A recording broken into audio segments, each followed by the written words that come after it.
Ebony Gordon. I use she, her pronouns. I am living in San Francisco by way of Nashville, Tennessee.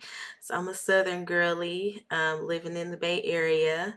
Um, for work, I curate safe spaces for Black women who are living with or vulnerable to HIV.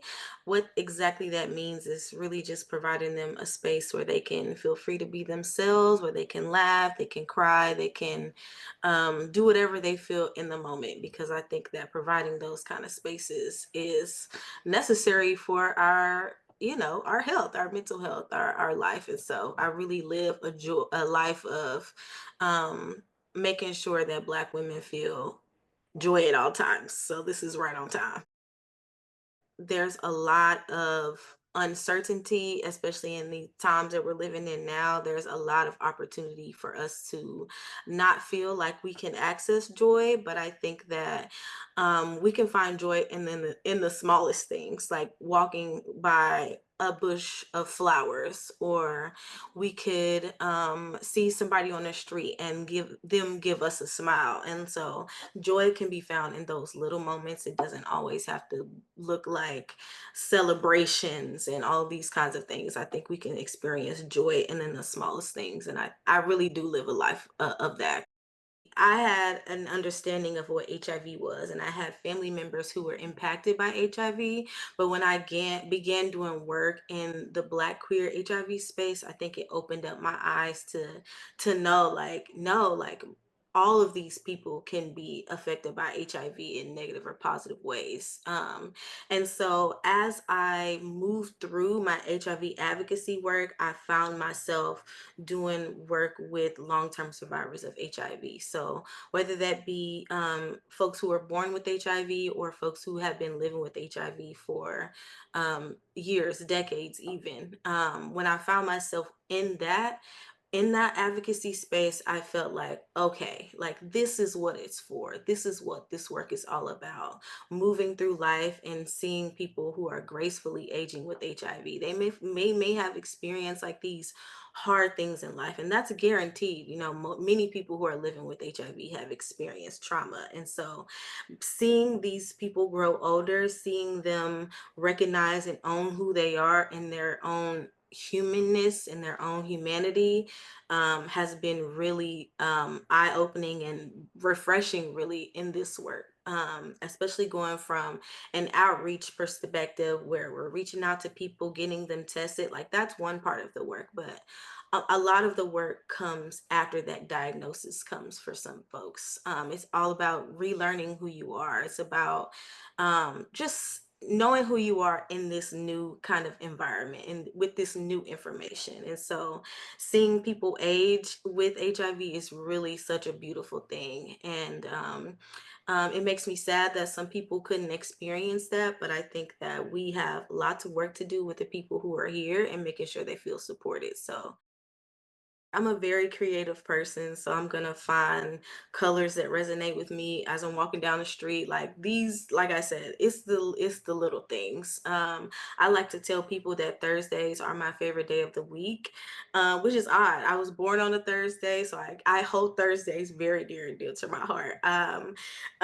But that's how I experience joy, like having my own favorite day of the week, or finding something creative to do. I like to experiment with makeup and eyeshadows and like balancing color. And I like to paint every now and then. I'm a writer, so I love to write poetry. I love to write short stories.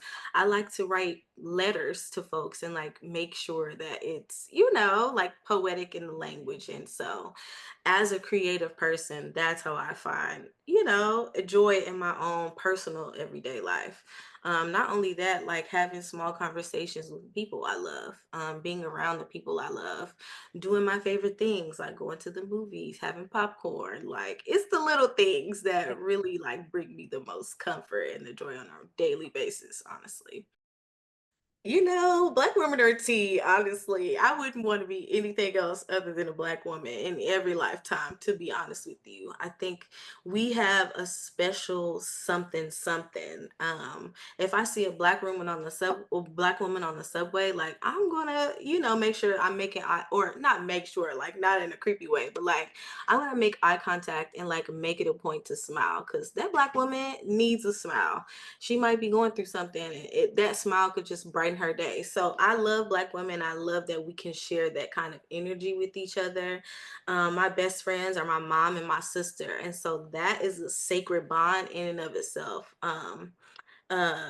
Just having this maternal like lineage that you can look back on and like, oh my god, like I was surrounded by these beautiful strong black women.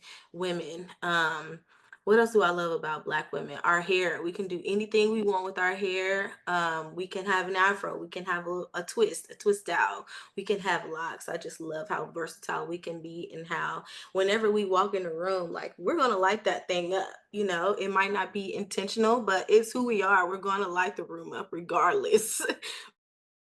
For so long, we have not seen black women even recognized as part of the HIV movement, one, but the second part is like being recognized in these special ways.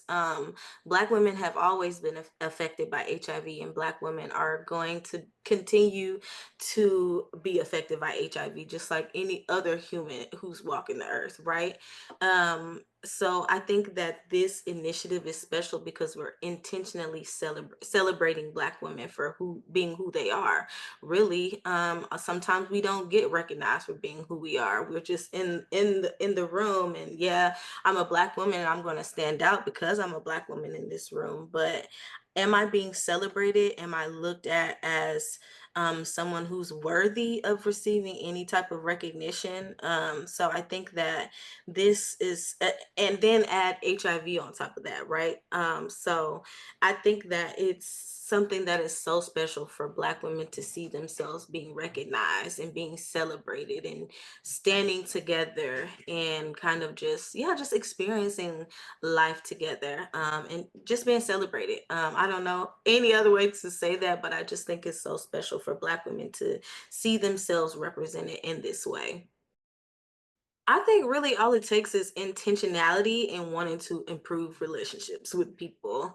My organization, where I'm currently at, has a history of not catering to Black folks, generally speaking, from its early beginnings in the organization's history, let alone Black women. And so I think it took them recognizing the harm that was done and apologizing in restorative justice way, like, okay, what can we do better at, how can we do better? It took them intentionally recognizing that this harm was caused. And so I think it takes intention. I think it takes wanting to be restorative and repairing relationships. I think that, like we said earlier, like Black women are very resilient and very forgiving in a lot of ways. And so if it just takes some intentionality and wanting to improve the relationships, really.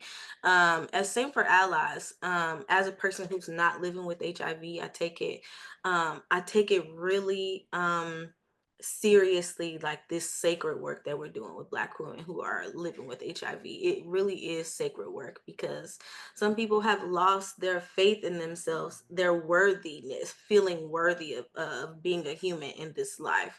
And so when I say like I truly live a life that is joyful, experiencing joy for myself, so I can mirror that for other women because um yeah, sometimes we lose that in our on our comings and goings wherever we're working at. But in this work, I think it's especially important to recognize harm that was done and try to do better at repairing those relationships. It took for and my program started maybe 3 years ago, and so that first year and a half was really like reparative in nature, like reaching out to folks in community, hearing what happened to them, wanting to do better.